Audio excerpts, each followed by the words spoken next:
นี่อันเด็กน้อยเดินทางมาบวชอีก3มาไกลอยู่ดิน้องค่ายเลย มาโลดมาสั่งสมอุปนิสัยไว้ถ้าบวชผิดหม่องก็ได้ความประพฤติที่ผิดไปที่บ่มีการอบรมบ่มนิสัยเป็นในทางธรรมบ่มีการอบรมว่าเวลานี้เฮ็ดอันนี้ให้ท่องจำบทสวดมนต์นี้เวลานี้กวาดตาดเวลานี้บิณฑบาตเวลานี้ลงทำวัดเวลานี้ควรนั่งควรกินควรใส่ผ้าแบบใดอาบน้ำแบบใดต้องมีการฝึกหัดอบรมถ้าผิดหม่องที่เขาบ่ใส่ใจดูแลเลยก็ได้คติที่ผิดไปเลยได้ความคิดที่ผิดเข้าใจบ่ล่ะเหมือนกับหลายๆคนที่เวลาเฮาเทศออกแบบลักษณะนี้ว่ากูก็เคยบวชมาเหมือนกันสั่นบวชเร็วๆคือมึงนั่นแหละพวกบ่ได้อบรมเข้าใจบ่ล่ะบวชปีนึงก็มาคุยใส่มึงแน่มึงซึกแมงจังสั่นเนาะ มึงแน่มึงซึกหาแม่มึงบอกต้องเสียนตัวที่ว่า เพิ่นก็ว่าเพิ่นเคยบวชจังซี่นะถ้าผิดหม่องเดี๋ยวบ่ครูบาอาจารย์บ่ฝึกหัดอบรมให้ก็ครูบาอาจารย์มันก็บ่รู้จักหยังคือว่าล่ะมันก็บ่อบรมตัวมันเองแค่ว่าดึงเข้ามาเพื่อเป็นโครงการฤดูร้อนหาเงินธรรมดานี่นึงเด้หาเงินเด้นั่นน่ะถ้าฝึกหัดสามเณรเวลานี้มีธรรมวัดเช้าก็ปลุกเขาฝึกให้ห่มผ้าฝึกให้ย่างฝึกให้ซอยเหลือตัวเองเป็นให้ซักผ้าด้วยตัวเองเป็นบ่แม่นซักผ้าแบบบ้านๆเด้บ่แม่นเอาผงซักผ้ามาซักให้มันมีฟองเด้ฝึกต้มผ้าย้อมผ้าได้ซักผ้าของอันกรรมฐานนี่ต้มผ้าย้อมผ้าด้วยแก้นขนุนฝึกการคล้องผ้าห่มแบบใดคล้องผ้าน่ะคือห่มผ้านั่นแหละคนซุมื้อบ่จักหยังเอาละต้องอธิบายแปลภาษาไทยเป็นภาษาไทย ห่มผ้าห่มคุ้มติดลั่งดุมแบบใดแล้วก็ฝึกหัดให้เรียกว่าตึงสายบาทถ้ามันย่อนมันย่านหลายก็ตึงกันมาพอดีคำเพียงเอวในระหว่างสะโพกตัวเองทั้ง4เด้ของเฮาฝึกกันให้เกิดความคล่องให้ความกระทัดรัดในตัวเองห่มผ้าห่มคลุมห่มเบียงแบบใดต่างหากเลยที่เฮาเห็นเนี่ยอูยุอาญะตูมยูมตามยามลากไปบัดนี้พวกบวชเพียบภิกษุก็เหมือนกันเตเสไปที่เว้านี่หมายถึงอยากให้ปรับปรุงตนเองเด้บ่แม่นให้ไล่ผู้อื่นเอาดีใส่ตัวเอาชั่วใส่ผู้อื่นเด้ภิกษุนักบวชเหมือนกันทำวินัยเหมือนกันมันเตือนกันได้ก็จะมีอคติตัวก็สำรวจตัวเองตัวเพิ่นเว้าแม่นบ่ล่ะโอ้กูเป็นจังซั่นอีหลีเว้ยก็ฝึกหัดตัวเองให้มันงามตัวพระธรรมพระวินัยสิว่าสิพุทธเจ้าสินำออกมาแสดงได้มันบ่แม่นของธรรมดาเพิ่นเอาชีวิตแลกมาเท่าใดอสงไขยเด้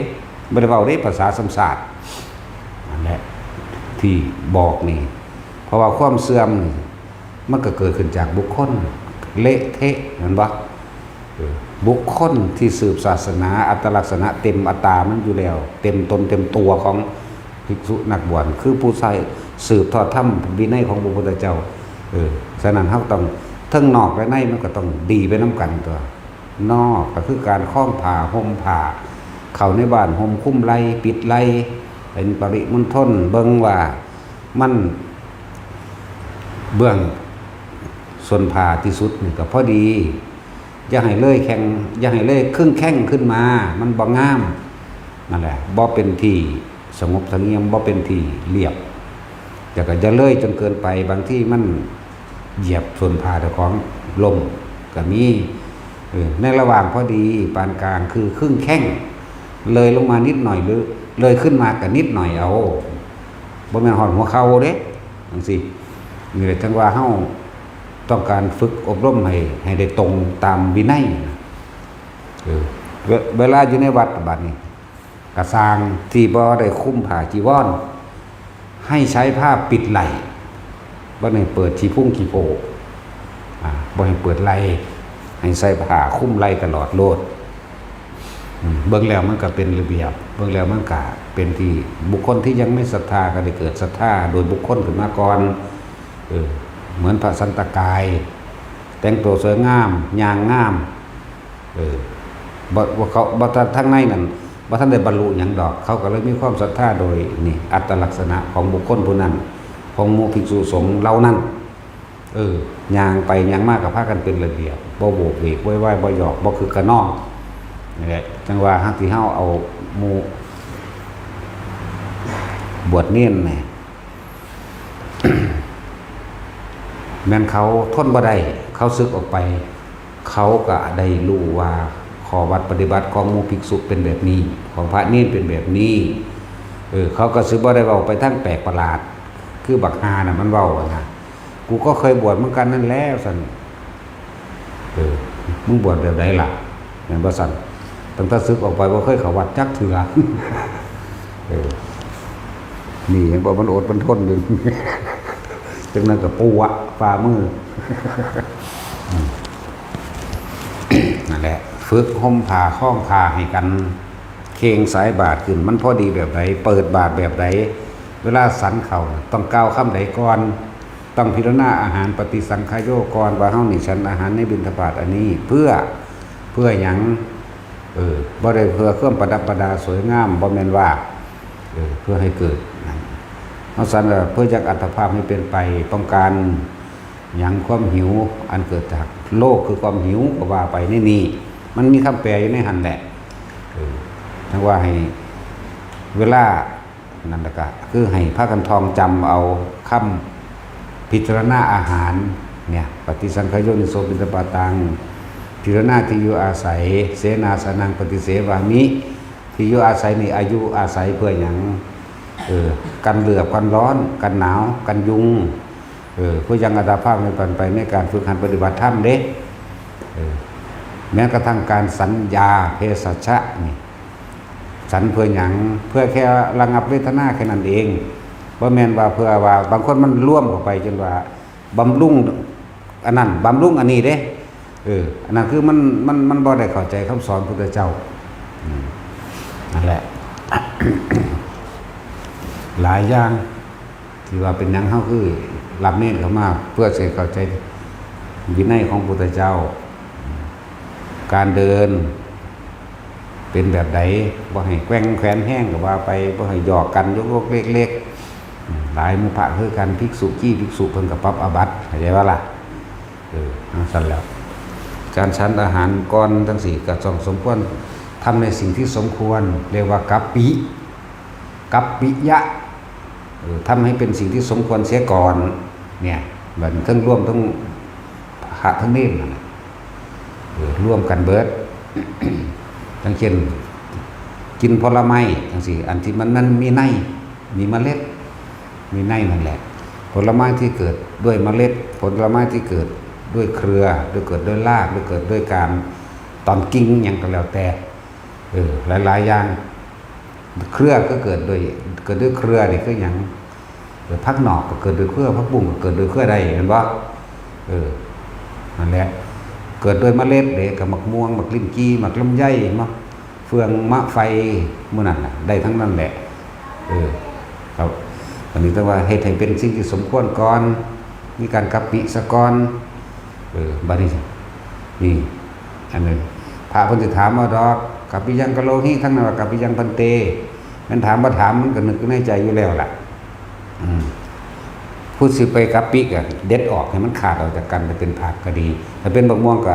แค่ว่าใช้มือจิกก็ได้จิกหรือซ่อมจิกก็ได้มักเงาะมื้อนี้เอาใส่ซ่อมกัปปิยังกะโลหิปั๊บลงไปโหลดนั่นบ่ล่ะทั้งนั้นก็กัปปิยังพันเตปั๊บลงโหลดติดกันไว้จังซั่นแหละจังว่าให้มาศึกษาภายในอันพุทธิวากูข้อเคยบวชมันกันคือบ่จักหยังเด้น่ะแม่นบ่ล่ะนั่นแหละเลยว่าบ่ดีพอตัวเองบ่ปฏิบัติบ่รู้จักจังว่าเฮาเอาใจใส่เฮาดูแลความประพฤติหลายๆอย่างการ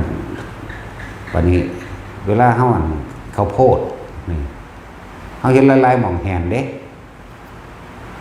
เพิ่นก็มีในวินัยเด้เป็นอาบัติเด้นั่นจักบ่ล่ะเป็นทุกกฎเด้นั่นจักบ่ล่ะบ่จักอันใดควรบ่ควรมันบ่ซั่นหลายอย่างอยู่เด้ถ้ามันเป็นฟักที่เขาบ่ได้ฝานออกจากฟักให้แกะใส่มือแล้วจะใส่ปากทีละหน่อยถ้าเป็นผักที่มีเครือยาวๆให้ม้วนเป็นคำๆเนื้อก็เหมือนกันแบบนี้เด้อเนื้อนี่ค่อยๆถ้ามันหยาบว่ามันแหนดึงแบบคนธรรมดาเด้บางพวกแหนตบพุ่นขาดฟุ้งใส่ตากันอีกพวกหนึ่ง เอานี่มันเป็นอีหลีเด้พวกตีนไก่นี่ดึงแหนพุ่นขาดฟุ้งไปหาพุ่นแบบนี้ไม่ถูกนั่นแหละให้ฉีกเอาให้มันเป็นค่ำๆแค่ว่ายัดกระปากได้นะหรือจังว่าเฮามาฝึกให้เกิดระเบียบให้เกิดความสำรวมระวังในตัวเองสิได้รู้ว่าพระพุทธเจ้าให้สำรวมระวังแนวใดเพิ่นให้เฮาเพียงหน้าอาหารกินเพียงว่ายังอัตภาพไม่เป็นไปป้องกันความหิวซื้อดอกเพื่อได้มีแรงในการปฏิบัติธรรมแค่นั้นนะบ่ได้กินเพื่อความเมามั่นเพื่อเสริมเติมแต้มเพื่อเป็นเครื่องประดับร่างกายให้ร่างกาย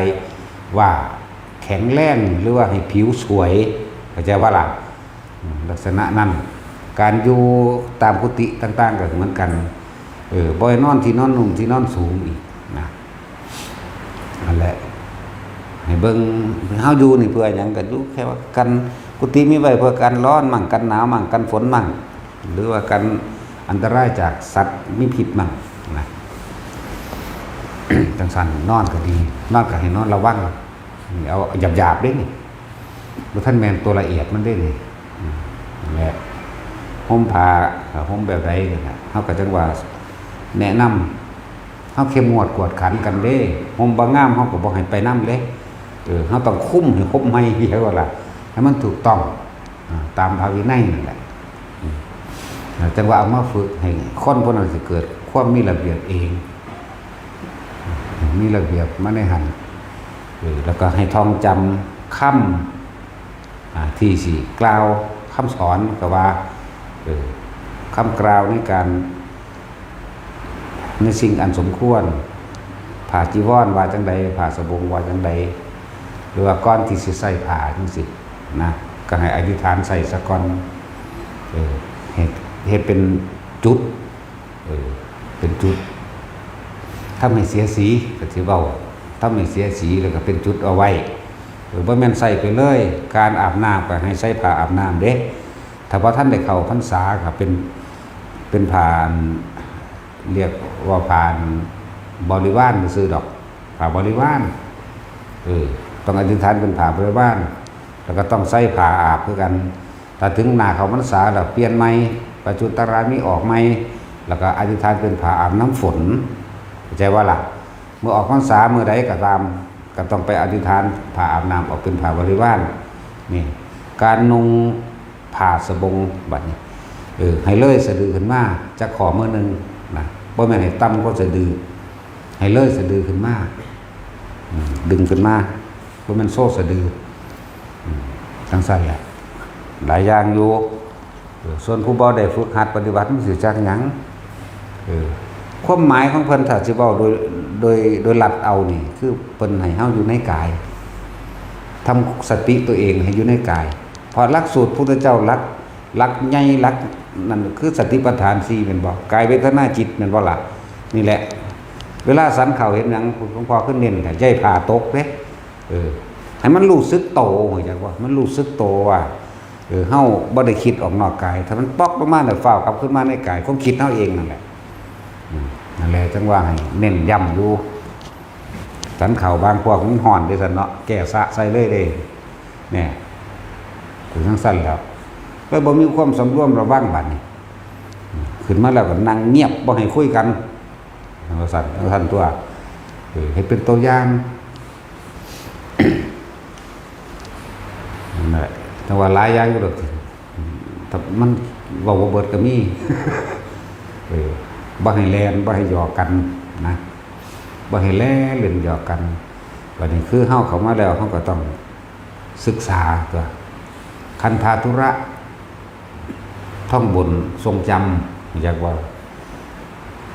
ฝึกสวดมนต์หัดสวดมนต์ท่องบทนั้นบทนี้ให้มันได้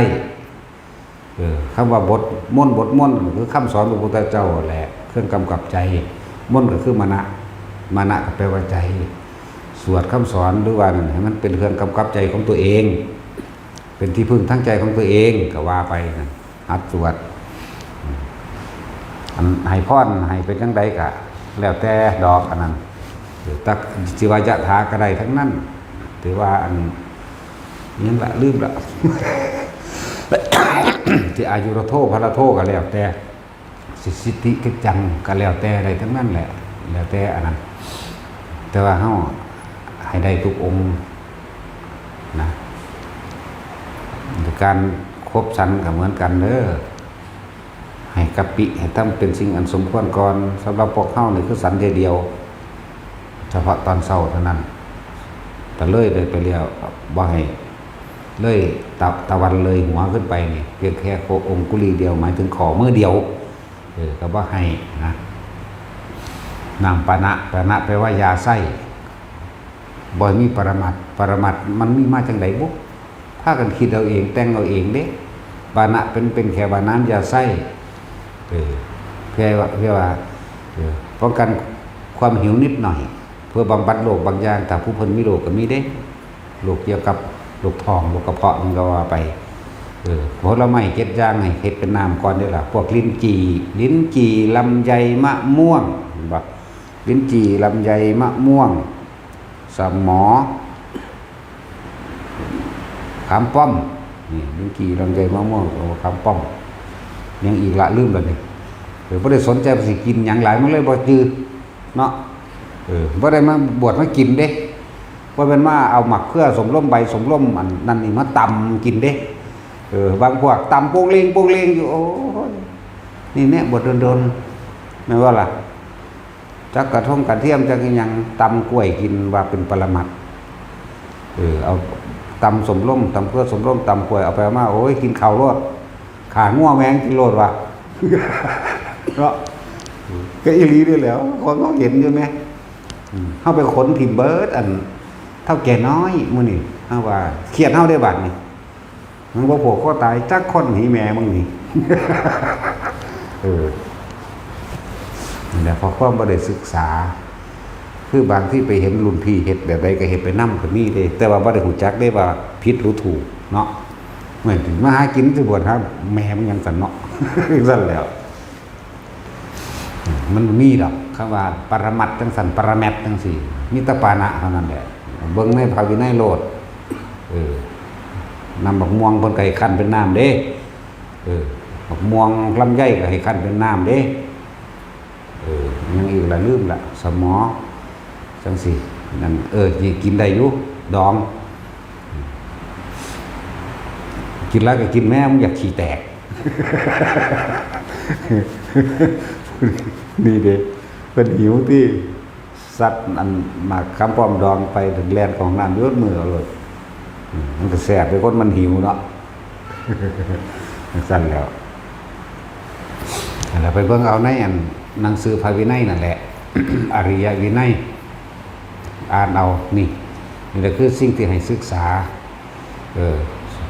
บอกว่าโอ้ยเห็นยากเว้ยอันอยู่บ่ได้เว้ยซึกออกไปมันจังหูได้ว่าเพิ่นมีวินัยแบบนี้บ่แม่นว่ามั่วตัวพากันเฮ็ดไปทั่วที่ทั่วแดนแล้วบอกว่าครูก็เคยบวชเหมือนกันนั่นแหละบวชอยู่มึงบวชตั้งแต่หัวมึงก็ผ่าซื่อๆเห็นบ่ล่ะแต่ว่าขอวัดปฏิบัติบ่พากันเฮ็ดเอาบ่พากันศึกษาเอาบ่ได้สร้างสมของแท้ของดีของจริงไปสร้างสมของเร็วๆแล้วคิดว่าผู้อื่นสิเลวคือเจ้าของคนส่วนมากตัวเองเป็นนั่นใดสิแสดงความเห็นแบบนั้นได้ออกมาแม่นบ่ล่ะเป็นทั้งสั้นคนดีก็แสดงแต่สิ่งดีๆออกมาได้คนเลวที่มีอคติลำเอียงก็แสดงแต่ความเป็นอคติลำเอียงนั่นแหละออกมาแปลว่าไม่คติแปลว่าทางไปทางที่ไม่สมควรไปเข้าใจบ่นี่คติจะว่าคติว่าทางไปเป็นภพที่หาความสงบสุขไม่ได้พวกมีอคติทั้งสี่แล้วคิดตำหนิผู้นั้นคิดตำหนิผู้นี้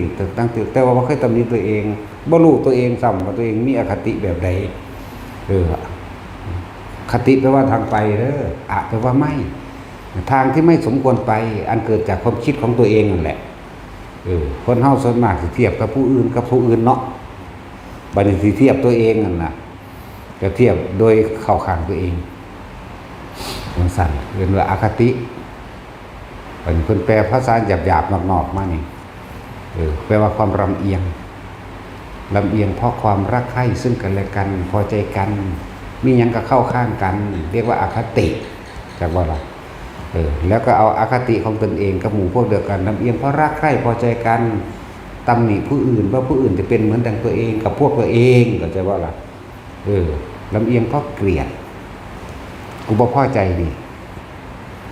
กูขาดมีอคติกับกูบ่พอใจให้ดีบันไดก็สร้างกูก็ว่าบ่ดีเนาะนั่นแหละลำเอียงเพราะรักลำเอียงเพราะเกลียดลำเอียงเพราะเป็นญาติแต่วันนี้บางทีก็มีแล้วหรือเอื่นว่าอคติเอาอารมณ์ตัวเองมันเป็นยังตัดสินผู้อื่นพวกอคติให้มึงคิดซะหน้าพบทั้งหลายเกิดขึ้นจากความคิดที่มึงเลื่อนว่าคติหรือว่าทางไปอันเกิดจากความคิดที่ตัวเองไปยืนยันไปตัดสินผู้นั้นผู้นี้แบบนั้นแบบนี้เด้ตายตอนนั้นแม่มึงสุดเด็ดมึงจักคำว่าอคติแปลว่าอย่างพบที่ไม่สมควรไปหาความสุขบ่ได้หรอกพบนะพบเกิดจากความคิดแล้วก็มีอารมณ์บ่พอใจนั่นนี่แล้วก็เว้าออกมาตั้งแต่บ่เว้ามันก็พอแห้งเดี๋ยวมันขึ้นกระเทศนี่เด้เนาะไปตำหนิผู้นั้นผู้นี้นี่ขนาดบ่เว้าไหมแต่พระองค์ภิกษุองค์นั้นยึดมันถือมันในข้อวัดปฏิบัติของตนว่าตัวเองปฏิบัติดีแต่ว่าไปตำหนิผู้อื่นว่าผู้อื่นบ่ปฏิบัติเหมือนตนเห็นบ่ล่ะนั่นแหละพวกเน่ามันไปสัตว์ใส่พระอรหันต์มันที่คือพระมหากัปปินะเป็นอรหันต์แล้วพระองค์นี้เวลาเห็นพานทั้งใดเด็กก็ยิ้มใส่ผู้นั้นหัวใส่ผู้นี้เด็กก็หยอกคนนั้นคนนี้ทำที่ประสมควรเอิกอักนั่นไม่เหมือนเรานานทั้งสั้นเลยซ้ายหัวยางไปมือสองกับคำนี้มือสามกับคำนี้ทั้งสั้นแล้วบ่เห็นนางจงกรมบ่เห็นเดินจงกรมบ่เห็นทำสมาธิอีหยังเลยสงสัยสมมติเป็นอรหันต์ดอกมั้งนั่นพระมหากัปปินะไม่มาตีภาวนาบ่ได้เลยบ่สงบจิตที่เคยสงบที่เคยมีปิติคือเคยมีปราโมทย์บ่เกิดขึ้นเลยวันนี้มีแต่ความเราร้อนและกังวลตัวเองนั่นแหละอคติไม่สมควรเป็นตำหนิผู้อื่นนี่ซะเด้อห่อนห้นได้บาดนั่นเด้อเกิดความร้อนขึ้นไปขอความเห็นจากพระเจ้าก็ซี่ให้โดนแล้วเจ้าก็ซี่บอกให้เป็นตำหนิผู้นี้นี่บาดตำหนิว่าเพิ่นเป็นแบบนั้นแบบนี้จะไปว่าจังสั่นเลยมหากัปปินะเป็นอรหันต์นั่นเป็นผู้ว่างทุกสิ่งทุกอย่างแล้วจะไปจับอริยะอย่างกับอรหันต์นั่นใช่แล้วให้ไปขอโทษเธอซะไปตัวบัดใครแน่เขายอมรับตัวเองมันบ่ซั่นไปขอโทษตอนนั้นเป็นโสดาปัตติมรรคบ่ทันได้ผลจากบ่มรรคนี่คือกำลังยึดมั่นในข้อว่าเป็นบารของตัวเองยังเคร่งผู้อื่นบ่เฮ็ดคือตัวเองว่าผู้อื่นบ่ดีหลายพวกรักที่มาหน้าตำหนิหลวงพ่อนั่นบอกบ่ม่วนอีหามึงก็มีอีผีมึงอีสันดานนั่นนี่มีเบิดนั่นบ่ล่ะมีแต่ผีตะปอบว่าเด้มาตำหนิเฮาเราไปเนาะเฮาอยู่หม่องเก่าเด้เฮาอยู่กลางเด้สิบอกให้บ้านแล้วก็ไปหาแล้วองค์ก็ว่าบ่จับเงินแปะทองมาสั่นยังไปก็ใส่ค่ารถแมงคือเก่าเนาะบ่จับก็สร้างแล้วมึงใส่ค่ารถอยู่นี่หาองค์ก็ว่าบ่รับเงินบ่รับทองมึงเอาหยังสร้างบาทเนาะถ้าว่าบ่รับคือบ่รับเลยตัวผมมีใจว่าสิถ้าสิสร้างวัดเอาหยังสร้างก็บ่เอาเงินเนาะก็จะเอาเลยตัวอันนี้เขาถวายค่ารถมึงก็จะเอาก็จังว่าบ่เอาแม่นบ่ซั่นตั้งใจรับแท้ๆมันก็เป็นอาบัติปาจิตติหรือมันเอาหัวเว้าหาแม่มึงหยังแม่นบ่ซั่นตั้งใจรับด้วยเจตนาบ่แม่นปาราชิกเป็นปาจิตติแสดงมันก็เศร้าคือเก่าตัวเนาะทั้งซั่นแล้วแต่ได้บอกมันสูงไปเลย ตั้งใจรับแท้ๆมันก็ซ้ำนี่นึงสูสุดหลงกลคนหนุนย่งส่งเสริมให้มันแตกอย่างเห็นอย่างนั้นบ่ซั่นทั้งซั่นแล้ว แต่เบิ่งเจตนาเขาเห็นแนวอื่นนี่เลยเบิ่งผลงานนั่นแหละเว้ยเขาบ่ได้รับมาเพื่อหยังเขาจะว่าเขาขังตนเองนะเมื่อแต่กูบ่รับให้สิรับเลยนี่เนาะ กูบ่ได้ว่าเอาดังเงินเด้ทองก็เอาเพชรก็เอาอันใดมีราคาสูงสุดกูเอาเบิด อย่างตั้งใจบ่กูแล้วบอกนั้นไปนั้นไปด่ากันพอมันก็จังได้คอมเมนต์หลายๆก็ได้เงินอีกเห็นบ่นี่จะได้เงิน เนาะตัดสินแหละ หลายอย่างอยู่ที่ผู้บ่ได้ศึกษาพระวินัยอย่างละเอียดนั่นนะแล้วก็ค่อยตำหนินั่นนี่เฮานี่บ่ได้แม่นว่าตำหนิบอกถ้าอยากรู้ความจริงโดยพระวินัยเพิ่นสอนหยังอ่านเอาแน่บ่แม่นว่าเจ้าของเฮ็ดบ่ได้แต่ของบ่รู้ก็ไปตำหนิไปตามอคติของเจ้าของตามความเห็นของเจ้าของอะแปลว่าไม่เข้าใจบ่ล่ะคติแปลว่าทางไปทางที่ไม่สมควรไปเด้นั่นน่ะอันเกิดจากความคิดของเจ้าของเองอันแล้วลำเอียงเพราะไม่รู้ลำเอียงเพราะหลงลำเอียงเพราะโง่ว่าอคติพวกนี้บ่ได้ฮู้ความจริงของแต่ละคนแค่เห็นนั่นคือจังหลวงพ่อเทศนี่แหละเนาะเขาเดียวกับด่าผู้นั้นด่าผู้นี้ก็ว่าดูกัน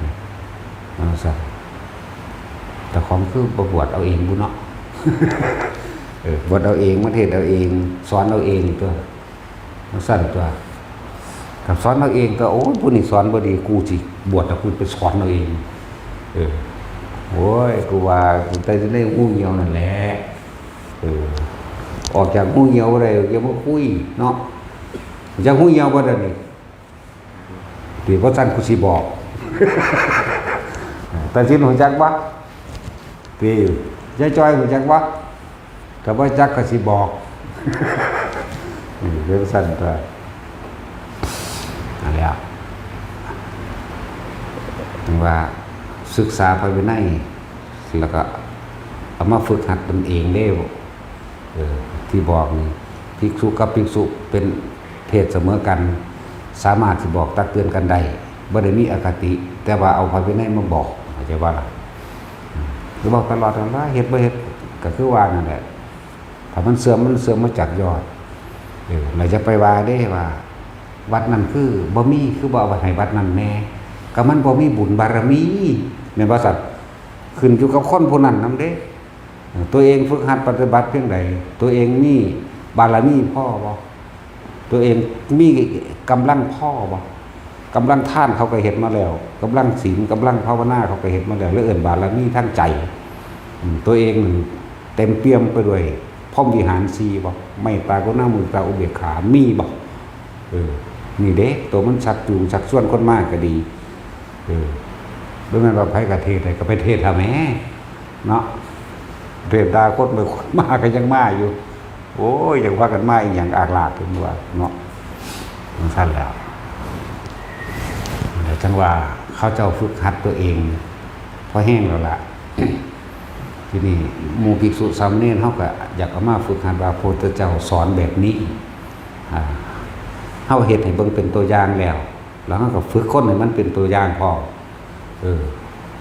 ทำเป็นตัวอย่างดีกว่าคำพูดเด้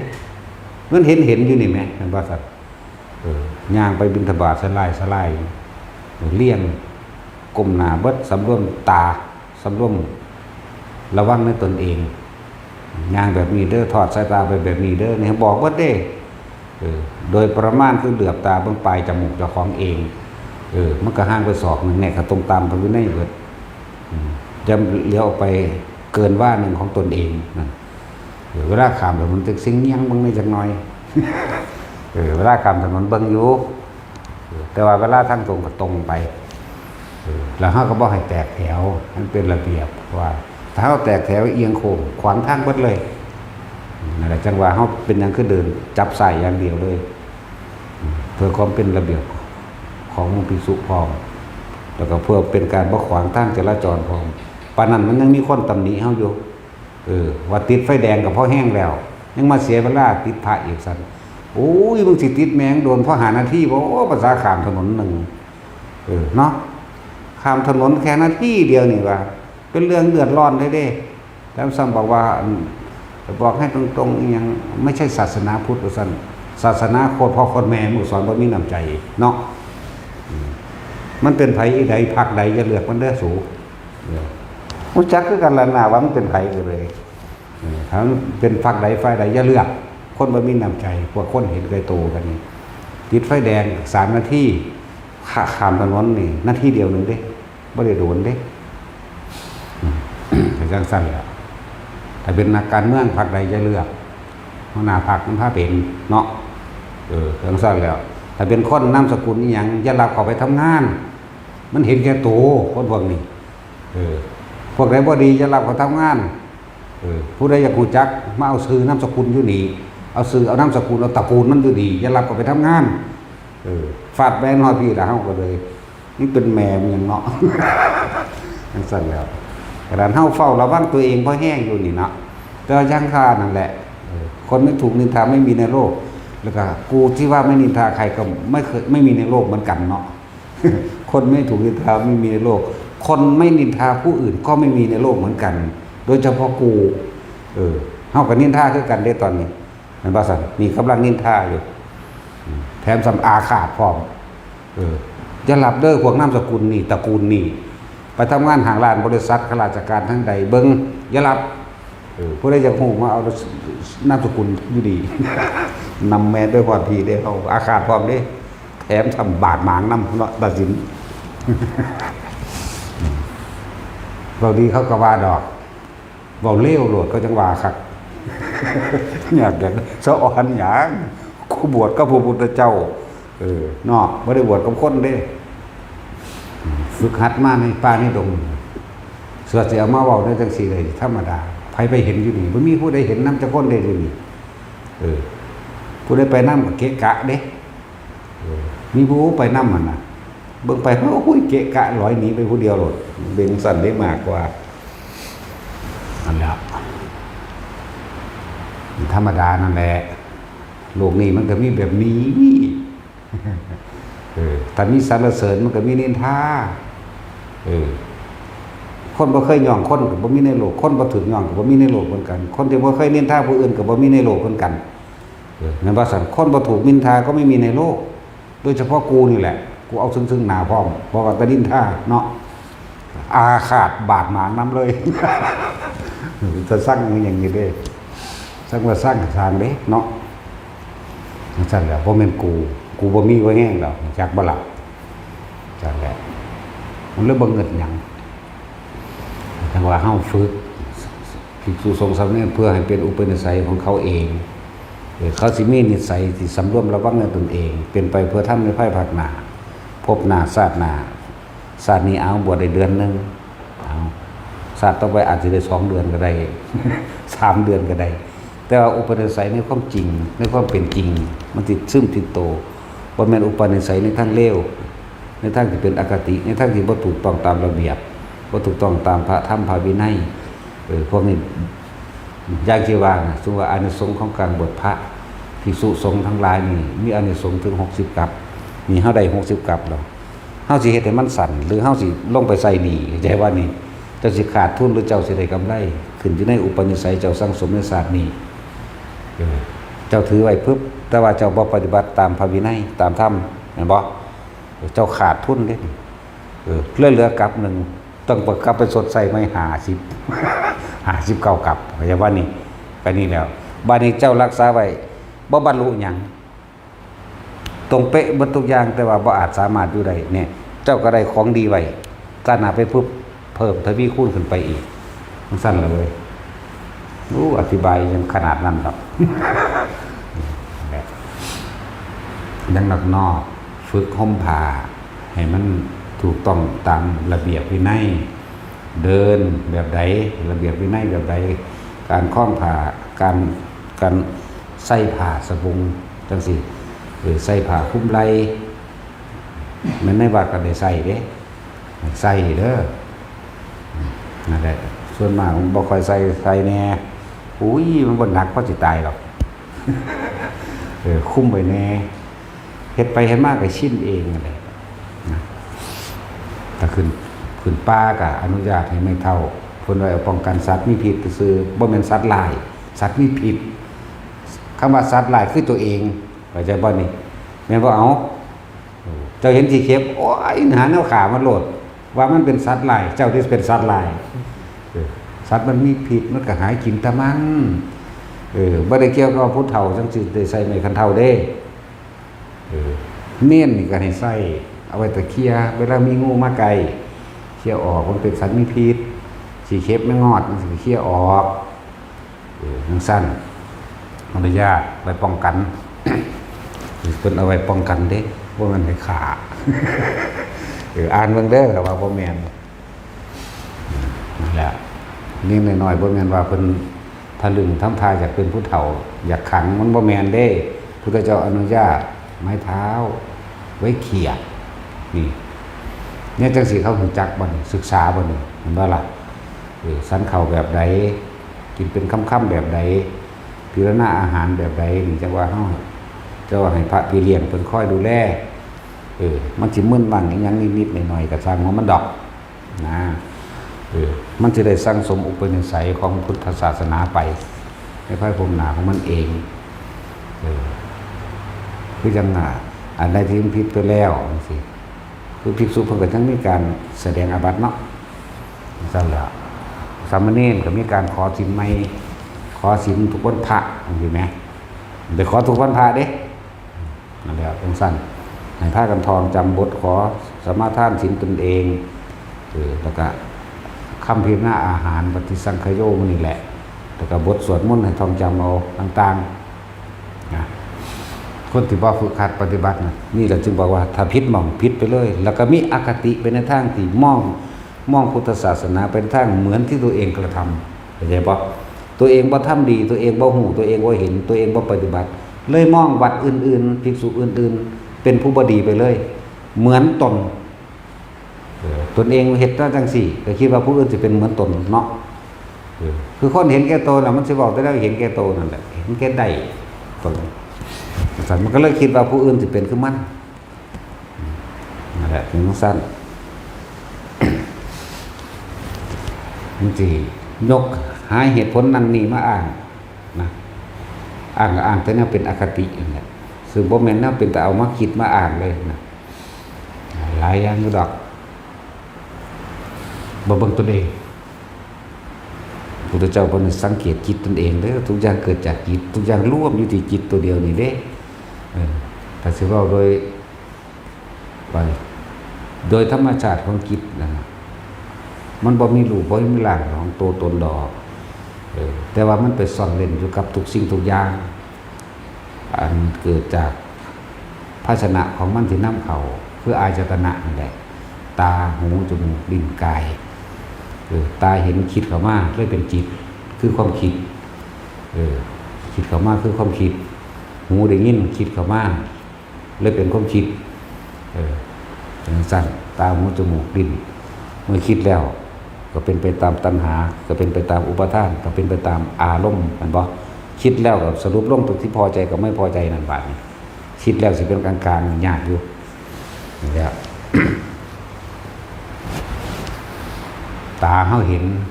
คิดได้บัดแบบนั้นแบบนี้อารมณ์เกิดนะพอใจไม่พอใจพบเกิดมันสั่นตัวนั่นว่าเฮามาสั่งสมอบรมเพื่อให้สังเกตจิตเจ้าของเองตามธรรมดาธรรมชาติโมหะมันคุ้มอยู่แล้วคุ้มจิตมันจากโมหะบ่ความหลงตัวเองมันคุ้มจิตอยู่แล้วมันถูกห่อหุ้มด้วยหยังล่ะกิเลสวัฏนี่ก็เอื่นว่ากิเลสวัฏห่อหุ้มเมื่อกิเลสวัฏห่อหุ้มความอยากได้วัตถุสิ่งของนะกองของกิเลส 1,500 อย่างแล้วกิเลสห่อหุ้มไปกรรมวัฏคือการกระทำทั้งความคิดจิตเจตนาเห็นปั๊บโดยสัญญามันเนาะงามแท้ยังบอกว่างามความพอใจผู้อื่นก็บอกว่างามน้ำเฮาซั่นเนาะสิไล่แท้ผู้อื่นงามก็มีนั่นความบ่พอใจของเขานี่เลยเอิ้นว่ากรรมวัฏหมายถึงจิตเจตนาของตัวเองที่คิดไปเรื่องนั้นเรื่องนี้เมื่อคิดแล้วอย่าลืมวิบากวัฏตัวเองรับเองเข้าใจบ่นี่ขนาดเฮานอนอยู่เฮือนเฮานอนอยู่ผู้เดียวนี่คิดถึงผู้นั้นผู้นี้นั่น จิตเป็นผู้คิดเป็นบ่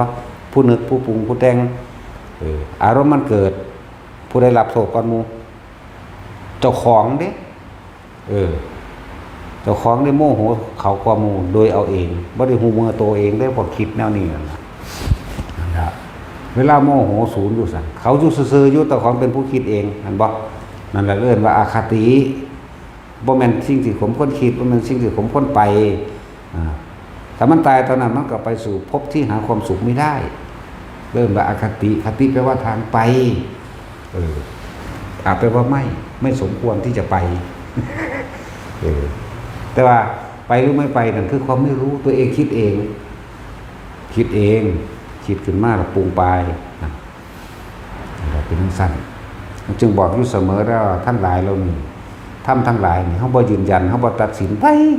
ว่าไผดีว่าไผเลวว่าไผผิดว่าไผถูกว่าจริงหรือว่าเท็จ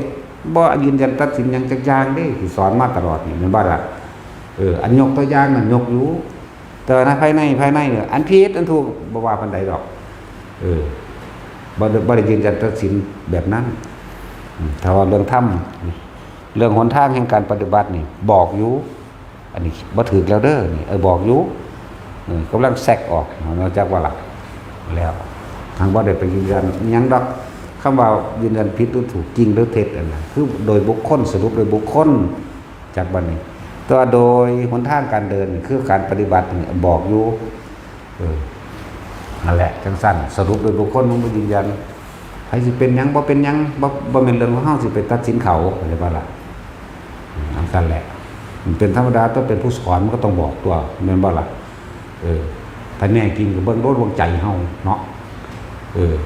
เซิ้นมาเบิ่งโลดก็ได้แน่สำใดเลยเนาะหายมันเห็นกันแล้วกันนะจังว่าเฮาบ่ยืนยันตัดสินผู้ใดดอกจึง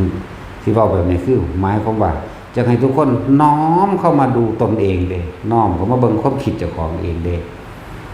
รับธรรมทั้งเบิดรักธรรมทั้งเบิดร่วมที่จิตเด้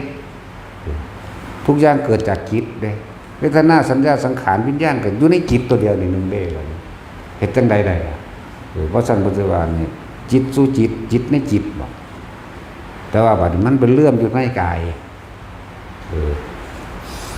แต่หลักของเฮาเองที่แล้วก็คือสติปัฏฐาน4กายเวทนาจิตเวทนากายก็สิเห็นธรรมเองดอกธรรมคือสิ่งทั้งหลายทั้งปวงโดยธรรมชาติของมันเป็นแบบใดโดยธรรมชาติของมันก็เกิดดับเกิดขึ้นตั้งอยู่แล้วก็ดับไปจังซี่คือคนเกิดขึ้นตั้งอยู่ในความตั้งอยู่ป่วยหิวร้อนหนาวหวาดกลัวเหงาเศร้ารอแม่นบ่สุดท้ายยังก็สร้างเกิดขึ้นมันก็ผ่านทั้งเบิดนั่นแหละดับไปตาของตายซ้ำแต่ว่าสิ่งที่ไม่ตายคือสิ่งที่ฝังอยู่ในจิตเกิดกลายเป็นสัญญาอารมณ์ความรู้สึกเป็นไปตามจิตเจตนาที่คิดคนเข้ามาเราสร้างสมไว้จิตคิดจิตเกิดได้บัดนี้แม่นบ่ล่ะคิดจนชินแม่นบ่ด้วยเป็นสัญญาหั่นตัวชินเรื่องนั้นชินเรื่องนี้ไปเรื่อยๆนั่นแต่ว่ามันสิตายตอนที่สร้างคนหรือหักคนนั่นแหละมันก็ไปในภพที่บ่ดีถ้าเป็นสร้างความโกรธโดยอีหยังก็สร้างนรกเบิดความโลภอยากได้หยังก็สร้างจากว่าล่ะในทรัพย์สมบัติพระสถานนั่นน่ะเปรตนั่นล่ะหลง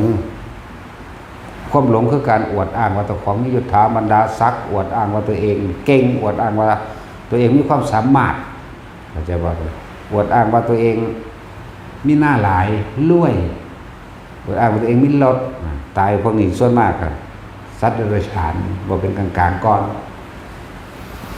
แล้วแต่คนตายในความคิดว่าอยากใส่บาตรได้มื้อนั้นมื้อนี้หรือเอาหยังน้อไปใส่บาตรไปทำบุญไปช่วยเหลือคนไปสวรรค์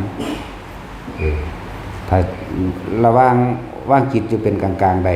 แต่ว่ายังเป็นความรู้สึกอันเป็นอุเบกขาอยู่ท่มเท่านั้นแหละลึกเข้าไปอีกจังหวะกันนั้นจากว่าล่ะสาระความผู้ใดอยากได้บุญหลายบุญแปลว่าความสงบเย็นสาระความคิดเห็นของเจ้าของออกหลายๆเข้าใจบ่สาระความเห็นหยังเห็นแก่ตัวสาระความเห็นแก่ตัวโดยเปลือกนอก สละความคิดเห็นทั้งหมดเบิดเลยบ่มีหยังนี่แหละถึงบอกว่าบ่ยืนยันบ่ตัดสินผู้ใดเบิดความเห็นคนนั้นก็บ่เกิดความเห็นว่าคนนั้นดีความเห็นว่าคนนี้เลวความเห็นว่าคนนั้นผิดความเห็นว่าคนนี้ถูกสละตัวนี้นั่นแหละจังเกิดว่าคนมีบุญยิ่งสละยิ่งบ่อยากได้ก็ฮะสละความเห็นแก่ตัวออกบ่อยากได้เฮ็ดไปเรื่อยๆนั่นแหละแล้วคนมีบุญคนมีบุญคือคนสละกิเลสออกได้สั้นถึงว่าหมู่ภิกษุสามเณรนั่นเจ้าสิบวชมาโดนบ่ได้ก็สร้างยังละความเห็นแก่ตัวบ่ได้ยังละความคิดข้างในบ่ได้อีกก็เหมือนเดิมนั่นแหละต้องไปเกิดเห็นบ่ฉะนั้นที่ว่าเฮาเอาเป็นหยังเฮาคือเอาพระเอาเน้นมาฝึกหัดใหม่พวกบวชอาหารนิกายมานานๆจังซี่ถ้าเจ้าบ่ปฏิบัติที่จริงมันบ่มีหรอกมหานิกายกับธรรมยุทธ์มีทำอะไรเป็นในเป็นผู้เดียวกันอยู่แล้วแต่ว่าต้องยอมรับตัวเองได้ว่าตัวเองไม่รู้ต้องยอมรับตัวเองได้ว่าตัวเองผิดว่าไม่ได้เป็นไปทำพระวินัยต้องยอมรับเมื่อยอมรับแล้วว่ามหานิกายกับยังมาอยู่นำกันให้มาญัตติใหม่บ่ล่ะญัตติใหม่แล้วก็เอาพระวินัยไปอ่านเบิ่งเด้อบัดนี้เมื่ออ่านเบิ่งแล้วโอ้อันนี้กูเฮ็ดมานี่ผิดเบิดนั่นว่าซั่นแม้นทำหยุดกระสร้างต้องยอมรับตัวเองใหม่แล้วก็แก้ไขปรับปรุงตัวเองใหม่ก็อันใดก็ช่างเถิดถ้าไม่ใช่อนันตริยกรรมมีสิทธิ์บรรลุอรหันต์เบิดถึงนิพพานได้เบิดถ้าไม่ใช่อนันตริยกรรมสั้นมันเฮามาสามารถปรับปรุงบอกกันได้เราควรบ้างคิดแบบนี้บ้างอารมณ์แบบนี้ได้แต่ทั้งนั้นแก้ตัวใหม่แบบนี้เด้อสั้นแหละพวกนี้น้อยๆเขาก็ได้ความอดทนไปเลยตัวเนาะสุว่าเขาบวชเดือนหนึ่งเขาก็บ่ขาดสัตว์เดือนหนึ่งเขาก็บ่ไปลักเดือนหนึ่งเขาก็บ่ไปเล่นดีบ่ดีอาจจะขี่รถมอไซค์หรือนั่นนี่ตายก็มีเนี่ยเขาก็งดเว้นในเดือนหนึ่งเด้อย่างน้อยๆเขาก็มีศีล 5ในเดือนหนึ่งมันบ่ล่ะเนี่ยเขาบ่ได้ไปแย่งนั่นนี่กับไผแล้วพวกพ่อแม่จังซี่ก็หายห่วงแน่เพราะว่าเฮาบ่ได้ให้ไปเล่นไปเที่ยวทั้งนั้นทั้งนี้เด้แต่เขาก็ได้อุปนิสัยที่น้อมไปในทางที่เป็นสัมมาทิฏฐิมีความเห็นตามความเป็นจริงได้ถูกต้องได้พวกบวชแต่ว่าฝึกเป็นมิจฉาเด้บางพวกเห็นบ่ล่ะที่เขาไปพากันสักยันสักลิงสักไล่เป้านั่นเป้านี่ดูหมอดูเลิกดูงามยามดีปั้นนาคปั้นผีปั้นเฮงเกียปั้นลิงเอาหัวลิงมาซุกหัวเอาหัวฤาษีมาซุกหัวเอาหัวแขมาซุกหัวเอาเมียนอีหลีมีอีหลีเด้บ่แม่นเว้าเล่นเด้นี่พวกถือผีสางนางใหม่เห็นบ่ล่ะสั่นตัวเอาหัวเสือมาใส่สักเสือเพ่นเสือหัวขาดสักหมาสักหมาใส่ในตัวเองมันบ่สั่นแล้วเอาซะแล้วมันมาบ่บักไล่มันกับแก่กษัตริย์ก่อนเป็นกับแก่มันเลยติดอันเก่ามันเลยสักไล่เต็มโตอยู่เลยว่าโอ้พวกนี้มันเป็นกับแก่มาเกิดมันบ่ลืมไล่สั่นแล้วเฮ็ดแหวนพญานาคขายเฮ็ดอันเอียงกล้องแขนขายเนาะแล้วคิดไปเลยนั่นแหละอย่างจังซั่นแล้วมันบ่แม่นแนวพระพุทธเจ้าสอนเลยแต่ว่าเฮาพูดดีใส่ตัวพูดช่วยคนอื่นไปอ่านพระวินัยเด้อนี่คือเรื่องของหมู่ภิกษุสงฆ์เพิ่นสิเตือนกันเด้มันบ่ล่ะบ่แม่นเรื่องของคนจะเฮ็ดได้ก็เฮ็ดตัวมันเป็นอาชีพพวกเจ้าถ้าพระเห็นเป็นเดรัจฉานวิชาบ่ล่ะส่วนคนก็เฮ็ดไปตัวเจ้าสิเอาหัวรถแท็กเตอร์มาใส่หัวเจ้าก็สร้างตัวเนาะเจ้าสิหดน้ำมนต์หรือหดน้ำร้อนก็ทานเจ้าตัวนี่หมายถึงว่าเขาบอกบทออกมาคุณเฮาระลึกถึงว่าพระพุทธเจ้าบำเพ็ญบารมีมาเฮ้ยไม่ธรรมดาเด้เพราะฉะนั้นสิว่าคุณสิตัดหัวร่องพระบาทก็ได้แต่ที่เว้าเรื่องว่าโพธิสัตว์โอ้ยมันสิด่ากูคัก พวกเผาตัวเองถวายพวกตัดข้อตัวเองถวายเพื่อปรารถนาโพธิญาณมันธรรมดาบ่เนาะจกควักหัวใจออกเลยก็ยังได้ตัวปนะธรรมดาบ่นั่นแหละทั้งว่าบ่ค่อยเว้าดอกนะจังสิบ่ค่อยๆเอาบ่ค่อยเว้า ธรรมดามันบ่ไปศึกษาบ่ตถาคตบริจาคดวงตาเพื่อโพธิญาณมากกว่าดวงดาวบนท้องฟ้าสละชีวิตให้เป็นทานกับหมู่สัตว์ทั้งหลายยิ่งกว่าเม็ดดินในทวีปทั้งสี่คือโลกทั้งสี่เพราะนั้นมันเป็นตะเลโตนเป็นบริษัทว่าล่ะได้ถวายเสียงศีรษะน้อมเกล้าทูลแด่พระศาสดานับประมาณไม่ได้ในธรรมดาไม่สั่นเลยถ้าเราจะมาแบบมีคนว่าให้กูอีกบันว่าก็ว่าโลดจังว่าเป็นอย่างเขาคือเห็นคุณค่าเขาซึกออกไปเขาก็ถึงจักความเขาก็ถึงจักแยกแยะอันใดควรอันใดบ่ควรเขาถึงจักของเขาเองดอกนั่นใช่แล้วดีก็บ่จักยังบัดนี้เขาสึกจักบาปจักบุญจักกฎแห่งกรรมเขาได้ฟังอันนี้แหละเขาก็ระวังในตัวเองเขาเนาะนะเขาก็รักษาตัวเองการรักษาตัวเองไม่ทำร้ายเบียดเบียนให้ผู้ใดผู้หนึ่งเสียชีวิตและทรัพย์สินก็คือการรักษาผู้อื่นการรักษาผู้อื่นก็คือการรักษาตัวเองมันก็เป็นศีลเป็นไม่เองแล้วเมื่อเขาหัวใจว่าการรักษาศีลเป็นแบบนี้การให้ท่านเสียสละหรือสละความเห็นแก่ตัวเป็นแบบนี้นะเขาก็ได้ขอวัดปฏิบัติของเขาไปบริษัทนี้มันก็ได้ต่อไปเรื่อยๆเป็นอุปนิสัยในทางที่ดีบ่แม่นว่าบอกเขามาแล้วบ่ฝึกคัดยังหรือว่าซื้อเลขว่ามันบ่ได้มีเด้มันบ่ได้เขียนไว้ในพระวินัยเด้เนาะซื้อเลขซื้อหวยพากันไปหาหวยไปขูดถ้าแปลงน้ำต้นไม้ไปขูดแล้วก็ไปจมพุ่มพำพุ่มพำพุ่มพำมันไปเอิ้นเทวดามาเพื่อสิบอกเลขจังซี่เนาะมีเด้เนี่ยก็ได้กับผมมาจรกายธิบดีบุญห้าวิบดีว่าเด้เอาก็ท่าไปบริกรรมคาถาเดียวนี้แล้วก็มันก็เป็นงองๆแง่งๆแล้วก็ตีเอาแล้วก็ไปปีนทองขี้ขันขาดปีนทองกบปีนทองเต้านั่นว่าสัตว์บางพวกก็บอกสะไส้ใจยางไปบ้าในลอยคนมันถึงบ่ถึงงูจะคนหัวเด้ไม่สนแล้วคนพ่อคนแม่เรื่องเดือดสั่งยังเลยคนนี้เนาะมันจะบอกผลบริสอนเรื่องนี้แต่ว่าให้บางองค์เพิ่นก็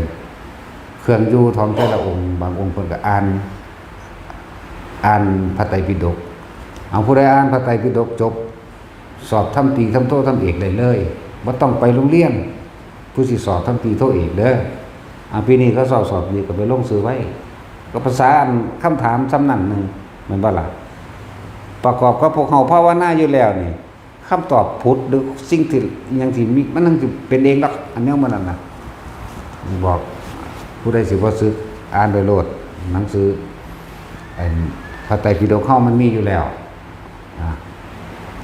เจ้าฉบับอันมกุฏมีบ่อันนี้มันของจุฬา2ฉบับของลูกสอมันพิมพ์ผิดลายหมดของมกุฏมีบ่อ่านอยู่บ่อ่านคือว่าเอามาเอาไปนอนทับตายบ่ เอาไปนอนทับซื่อๆโอ้ยปวดหายอ่านนี่มันจบฮอดมือเขาสอบเป็นบ่เขาสอบก็ไปสอบถ้าอ่านจบปัญหานั้นสอบไปเบิดน่ะตีโทเอกเลยเบิดสอบไปซื่อๆนั่นแหละสอบไปห้ามันได้ไปเป็นเจ้าอาวาสที่มุหันนี้นี่แหละเขาก็มีความรู้ในหันพอจากบอกเขามันมีเบิดในหันแล้วเด้บ่ว่าสิเป็นเรื่องใดบ่ว่าสิเป็นศีลบ่ว่าเป็นสมาธิบ่ว่าสิเป็นปัญญามันรวมอยู่ในหมวดเดียวเบิดอยู่ในพระไตรปิฎกนั่นแหละอ่านจบฉบับนึงบางที่เขาก็ถอดออกแน่บางอย่างแต่ที่บ่ถอดออกกันของสอธรรมบดีลูกสอมันพิมพ์ผิดโพดเนาะเอาของพอมันน่าจังดีอันของลูกมันพิมพ์ผิดหลายมันยังบ่บุกเพิ่นก็เสาะหาให้ในเด้อ สอธรรมภักดีไม่ใช่ลูกสอมันมีฉบับลูกสอธรรมภักดีเด้เฮาต้องการพอมันเข้าใจว่านี่ของสอธรรมภักดีลงพิมพ์สอธรรมภักดีอันนั้นแน่มันจึงบ่ค่อยผิดมันบ่ผิดหมายถึงพิมพ์นะลูกสอพิมพ์ผิดหลายก็มีอยู่นี่เป็นฉบับของลูกพญสอมันเพิ่นจบปทเก่าคนตะกี้จบบ่ธรรมดาเด้เนาะเขาก็เอา2 3มาล่อเอาออกไปซ้ำเลยเป็นพิมพ์หนังสือขายนั่นแหละประวัติเพิ่นประวัติพอจังอันนั้นก็ดีอยู่เพิ่นมีคุณอยู่อ่านเอาฉบับใดฉบับหนึ่งว่าต้องจบแล้วมันไปสอบไปบ่ดอกคำถามอยู่ในหันมันบ่ได้ยากอิหยังดอกอันเรื่องของจิตมันยากกว่าอีกตัวเนาะภาษาอ่านหนังสือซื่อๆจังว่าให้หมู่ภิกษุสงฆ์เฮาอ่านไปเฮ็ดไปสั้นๆนี่เว้าเรื่องนอกๆซะก่อนเด้นี่นอกๆก็เข้าสู่ในนั่นแหละนอกๆเรื่องระเบียบพระวินัยของหมู่ภิกษุสงฆ์อันใดควรอันใดบ่ควรก็ศึกษาภิกษุออกบวชใหม่ก็แจกคนละเล่มละเล่มเลยอริยวินัยการอ่านเนี่ยเด้อมันเป็นเครื่องรักษาพวกเจ้าเอาเองพวกเจ้าต้องรักษาทำวินัยเอาเองเด้นี่อันนี้ได้แต่บอกส่วนการภาวนาก็สอนส่องชาติเจริญชาติเจ้ารักเดียวโลดบ่ต้องอีหยังมากหรอกอยู่กับตนเองเป็นตั้งได้ก็ตายเบิดอยู่แล้วไงเนาะเป็นตั้งได้ก็ตาย คนเฮาบ่ได้หาคนตายบ่ได้เห็นความตายเนาะมีแต่หาอยากได้อยากดีมีอยากเป็นหาแต่เกิดคือเมื่อเกิดแล้วบ่อยากตายเด้เนาะมันสินี้ไปใส่พ้นก็ในเมื่อมันเกิดนะเกิดสั้นๆก็คือตัดสินแล้วก็สินี้ไปใส่พ้นย่านเป็นแมงมุมน้ำสวนยางนี่อยู่ จะสิเป็นแมงมุมบ่หรือเป็นหยังเป็นแมงสาบน้อยครับเป็นแมงสาบน้อยมันบินได้ตัวน้อยๆดำๆแมงสาบก็มี7ชนิดพุ่นเด้อีกคิดเด้ว่ามีชนิดเดียวเจ้าชนิดที่เท่าใด ถ้ากันฝึกหัดเอาอยู่กับตัวเองมันเป็นกายเวทนาจิตเวทนากายเดี๋ยวก็เห็นเองกับธรรมะนั่นนะฝึกไปเรื่อยฝึกเลยเกิดสมาธิเมื่อจิตมันตั้งมั่นเมื่อจิตมันตั้งมั่นแล้วมันก็เห็นสิ่งทั้งปวงก็ศีลเป็นเครื่องอบรมสมาธิให้เกิดสมาธิเป็นเครื่องอบรมปัญญาให้เกิดศีลสมาธิปัญญามะสมาธิศีลแล้วก็ร่วมกันเองเราเป็นมรรคสมาธิทำเองมรรคสมังคีรวมกันเป็นหนึ่งมันก็เป็นของมันในหันแหละ สมถะกับวิปัสสนาเป็นของคู่กันถิ่มมาได้หนึ่งว่าได้ดอกแหละแต่ว่าวิธีที่เฮาสอนเนี่ยสมถะวิปัสสนาตีคู่กันพร้อมเลยได้นี่คือการทรงฌานเจริญฌานตาเห็นบ่นำมาคิดหูได้ยินบ่นำมาคิดส่วนเรื่องทั้งปัญญาเนี่ยคือทุกอย่างเนี่ยมีแค่ความเกิดความดับเท่านั้นอันนี้จังทุกขังอนัตตาเจียบย่างไว้ในสู่พระไตรลักษณ์เมื่อเป็นเห็นสิ่งทั้งหลายเหล่านี้เดี๋ยวควบคุมตัวเองแต่เห็นนั่นก็แค่นั้นแหละมันสิออกไปทางแค่นั้นแหละมันก็เป็นของมันจังซั่นแหละโลดเด้สิมันสรุปให้แล้วโดยปัญญาแล้วก็เหลือแต่ว่าจะเฮ็ดจังใดสิบ่ส่งความคิดออกไปตัดสินผู้นั้นตัดสินผู้นี้เห็นบ่ล่ะนั่นแล้วเอาสมาทานโอ้ดันได้นะโมตัสสะภะคะวะโต